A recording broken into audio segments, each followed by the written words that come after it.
Oke, Assalamualaikum warahmatullahi wabarakatuh. Perkenalkan, nama saya Muhammad Febri Maslikan. Saya dari kelas 11 ATPH SMK Gus Dur. Kali ini saya akan mewawancarai beliau Bapak Winarko selaku praktisi di bidang pertanian. Nah, bagaimana kabar Pak? Alhamdulillah baik, Mas Febri. Oh ya. Nah, gini Pak. Jadi saya mendapat tugas dari sekolahan untuk menginterview Bapak. Ya, terkait dunia pertanian ya. Iya, terkait bisnis yang Bapak jalankan. Oke, ini saya bersedia untuk tanya jawab. Bisa dimulai. Kapan bisnis ini Bapak dirikan? Terkait sejarah ya, pertama berdiri ini agak panjang lebar, tidak apa-apa karena biar juga untuk memotivasi kaula-kaula muda yang gemar dunia pertanian khususnya. Jadi usaha saya itu saya rintis di tahun 2020. Manakala di situ saat pandemi COVID-19 melanda Indonesia secara keseluruhan, ya, jadi tepatnya di tanggal 17 Mei 2020. Kala itu kita ada pembatasan untuk beraktivitas di luar. Jadi saya berasumsi bahwa paling yang tepat adalah berwirausaha. Salah satunya karena latar belakang saya adalah di dunia pertanian, maka saya membuka jasa terkait dunia pertanian itu adalah pembibitan maupun jasa kemitraan dunia pertanian. Dan tahunnya tadi ya, tahun 2020, tepatnya tanggal 17 Mei 2020 itu saya berdirikan usaha saya. Terima kasih. Apa tujuan Bapak mendirikan bisnis ini?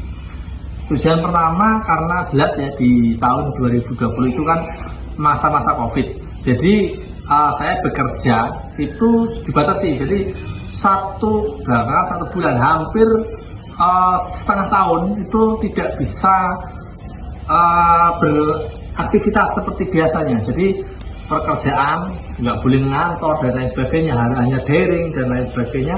Ya, jadi motivasi saya yang pertama mendirikan usaha ini ya untuk ekonomi keluarga pertama.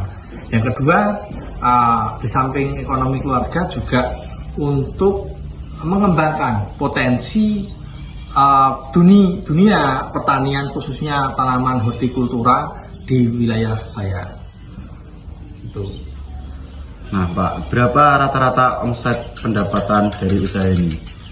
Untuk rata-rata pendapatan, ini bisa saya jawab global ya, antara bulan ataupun harian ya. Kalau harian sendiri, kalau dulu awal mula berdiri karena di fase COVID itu luar biasa. Jadi satu harinya saya pernah rata-rata itu mendapatkan uang atau omset penjualan terkait tanaman hias dan buah itu saya mendapatkan kurang lebih hampir 800.000 pernah waktu COVID awal-awal, karena memang kesibukan orang-orang kalau nggak bertani ya membuat landscape atau taman mini di depan rumah ya, hiasan di koridor-koridor seperti itu, tanaman-tanaman hias itu sangat digemari kalau waktu itu untuk perharinya. Tapi untuk akhir-akhir ini sampai saat ini masih stabil ya, mungkin ya di kisaran kalau untuk harian mungkin di 400.000, di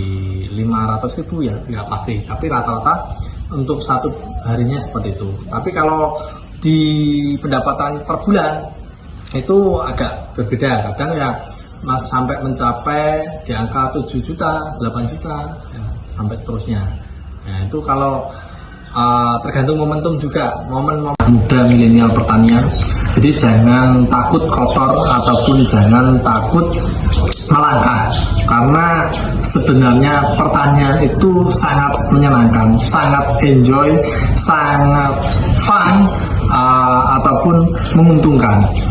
Kalau kita pengen cepat untung, ya kita ada caranya. Caranya apa? Ya caranya kita bermitra, ya bekerja sama dengan kemitraan dengan perusahaan.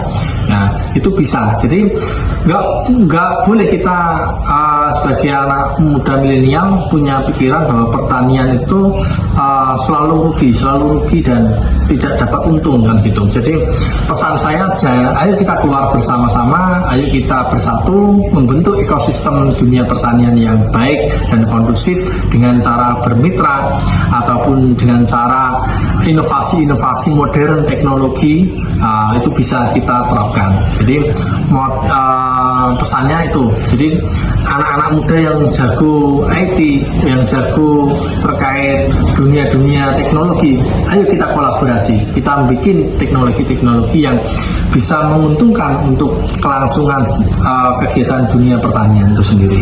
Itu pesan saya. Terima kasih Mas. Oh iya Pak, syukur Pak. Terima kasih Bapak atas waktunya. Terima kasih juga atas ilmu dan pengetahuannya. Ya, sama-sama. Saya meminta maaf karena telah mengganggu waktunya. Oh, enggak apa Mas. Saya lebih justru malah senang bisa bersharing dengan Mas karena Mas lah yang nanti yang menjadi cikal bakal generasi pertanian berdasi, ya, pertanian milenial, petani yang tidak hanya kotor tapi petani berdasi yang memiliki berdikari tinggi. Itu. Terima kasih. Oke, terima kasih. Assalamualaikum warahmatullahi wabarakatuh. Waalaikumsalam.